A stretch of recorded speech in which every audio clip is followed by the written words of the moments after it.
हे हे ला ला ला ला ला ला ला ला ला ला हे हे ला ला ला ला ला ला।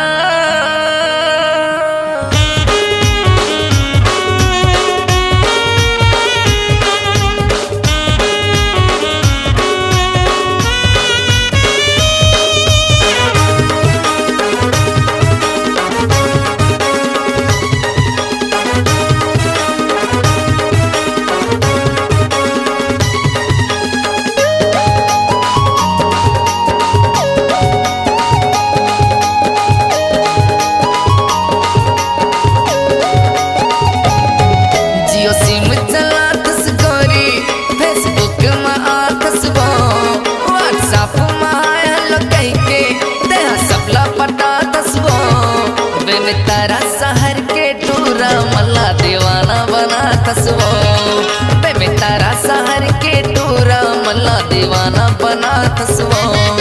जियो सिम चला तस्कोरी फेसबुक में तसवो व्हाट्सएप में हेलो कह के तेहा सबला पटा तसवो बे तारा शहर के टूरा मल्ला दीवाना बना तसवो बे तारा शहर के टूरा मल्ला दीवाना बना तसवो।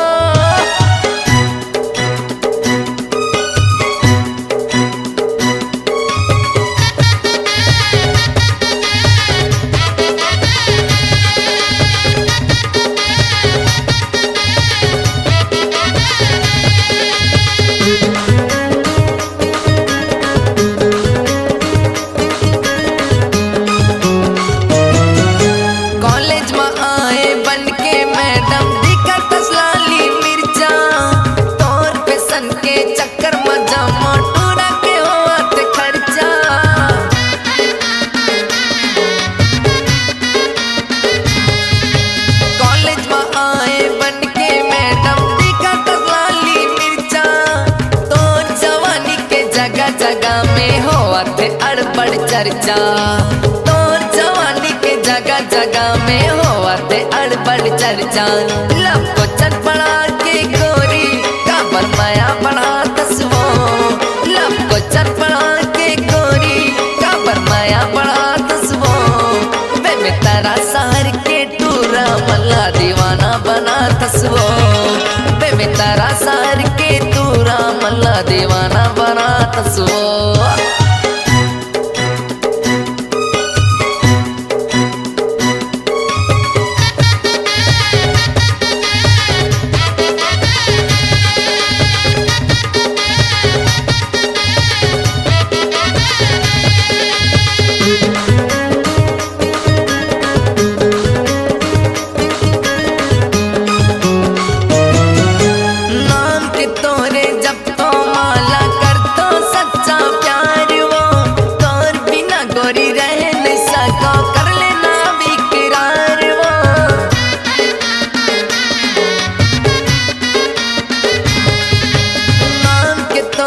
जब तो माला कर तो सच्चा प्यार वो संडे के दिन तो ला देखो नहीं ता हो जाते दिल बेकरार वो संडे के दिन तो ला देखो नहीं ता हो जाते दिल बेकरार वो। अंजलि कंप्यूटर बुला के संग में फोटो खिंचवा तसवो राकेश संद्राला कॉलेज बुला के गाना गवा तसवो मुन्ना भाई के डीजे मगोरी गाना चलवा तसवो मोरना हर पाली के टूरा मल्ला दीवाना बना तसवो। जियो सिम चला तस्कोरी फेसबुक में तसवो व्हाट्सएप में हेलो कह के तेहा सबला पटा तसवो बे तारा शहर के टूरा मल्ला दीवाना बना तसवो बे तारा शहर के टूरा मल्ला दीवाना बना तसवो।